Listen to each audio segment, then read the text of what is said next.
Welcome back, everyone, to today's market recap. Today is November 8th, 2024. It was a No News Friday, and today is hopefully going to be a very educational day, so I would definitely recommend sticking around to the end and watching this whole thing because this is going to be one of the best ways for you to study. You don't have to put in any work. I cover everything for you. There were two possible trades you could have taken today that I saw. If you saw any other trades, definitely send them to me, and I will cover them in these market recaps. So with that, let's talk about what happened. So yesterday we hit all-time highs on NQ, which is crazy. And the day before that, Trump won the presidency, so he's going to be the next presidential candidate, which is crazy. So we hit our target for the week. Our beginning of the week, we opened down here, pushed down. We had essentially a classic expansion week, pushing up all the way to our draw on liquidity, which was all-time highs. And then on Friday, we have this move back down. Now, on Friday, a lot of time, on Thursday, when you get to this target, a lot of time on Friday, you will see a retracement. That's called a TGIF setup. And so I went into the day thinking that maybe we would have a continuation of that, and I should not have assumed that that was the case because I'm going to show you exactly what happened. So, right when this draw was hit, we had Asia form this range, and I saw this as AMD, right?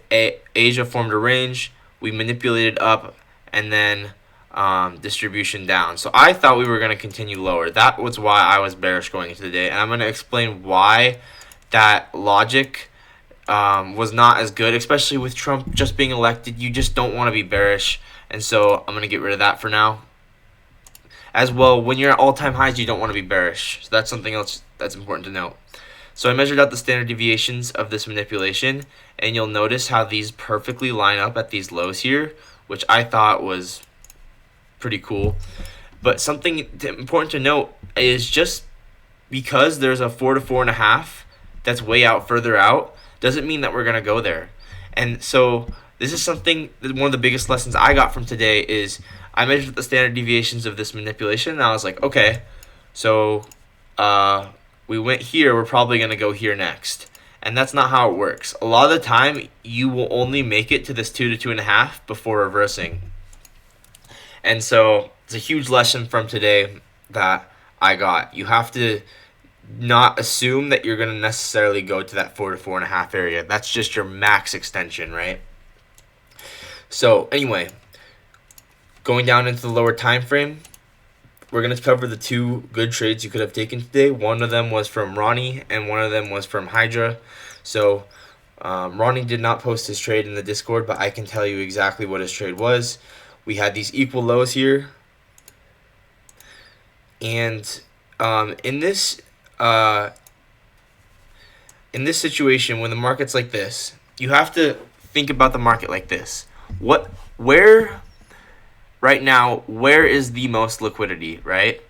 Well, initially, it's right here.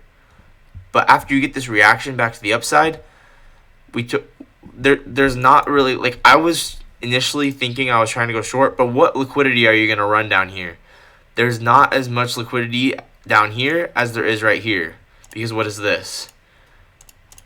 It's low resistance liquidity, right?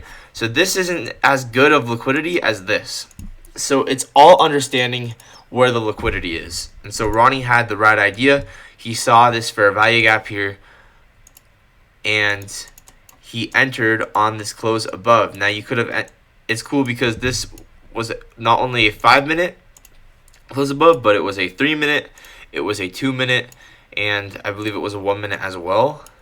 And so that's where multi-time frame analysis comes in. You want to make sure this candle closes above on all time frames, and when it does, it basically means like your time frames are all aligned, you're good to go for your trade. So hang on a sec, gotta mute this.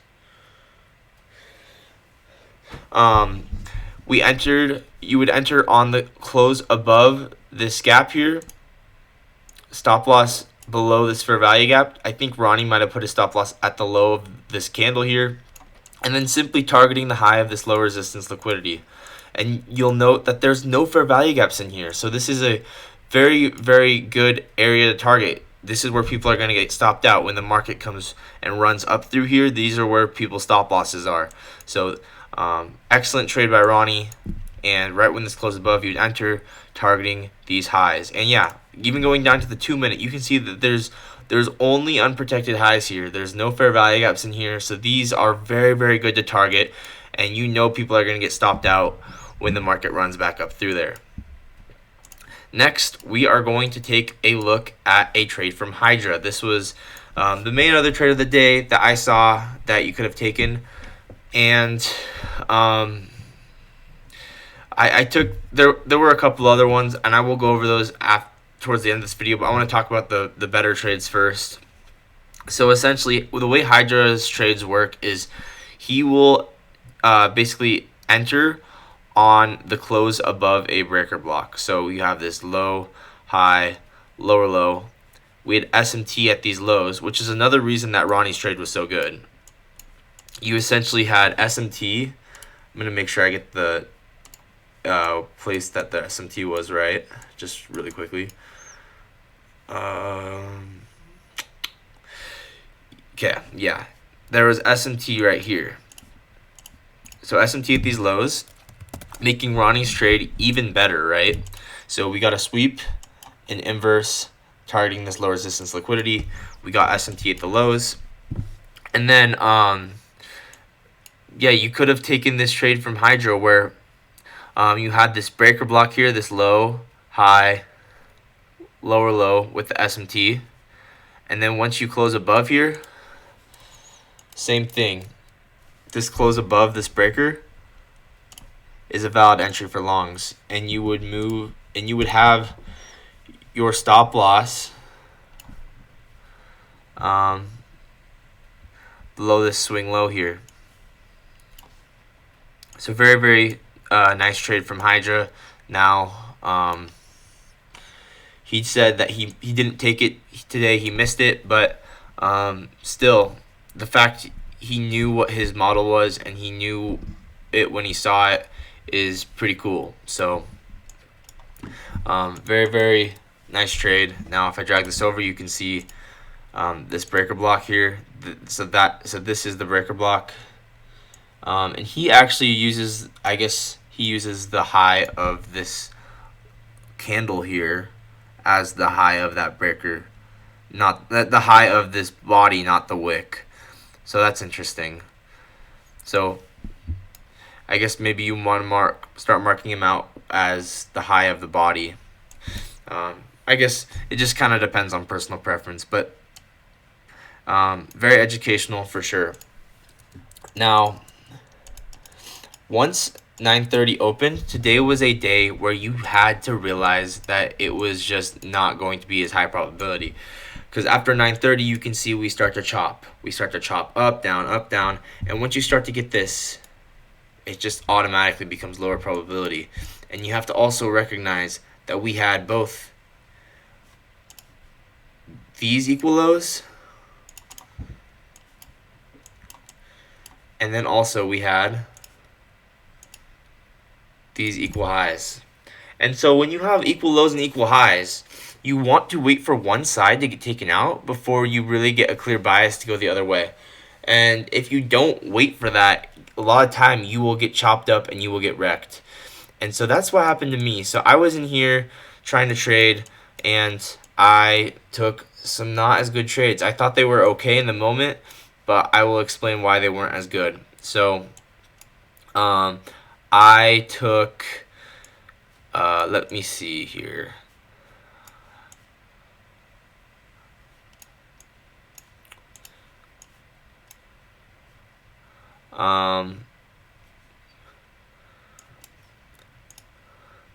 So I took on, I probably shouldn't even been messing with the 30-second chart, but I would remember I wanted to see that 4 to 4.5 standard deviation hit, right?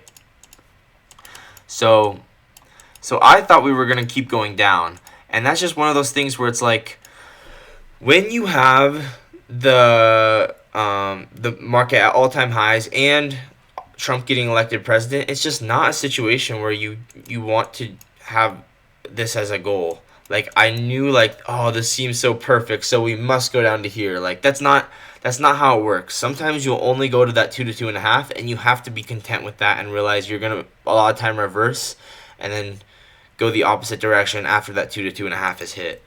So that was just a huge error on my part to assume that we had to go to that 4 to 4.5 area. And so anyway, definitely a huge takeaway from that. And then also just the takeaway of price action being so choppy within here that it's just not good. You're seeing fair value gaps getting closed above and then back below and then closed back above and then back below, and that's not the kind of price action you want to see. This is just really bad. And so, but the main things were equal high lows down here, equal highs up here. A lot of up and down chop where you close it back below for value gaps and back above for value gaps, and that's just not what you want to see. You want to see inverse for value gap setups working. You don't want to see these setups where you have a close back down and a close back above, and you just don't want to see these failing over and over again. If these are failing over and over again, that's a sign that this isn't going to be good price action. You can see, look, how many fair value gaps, inverse for value gaps failed. 1, 2, 3.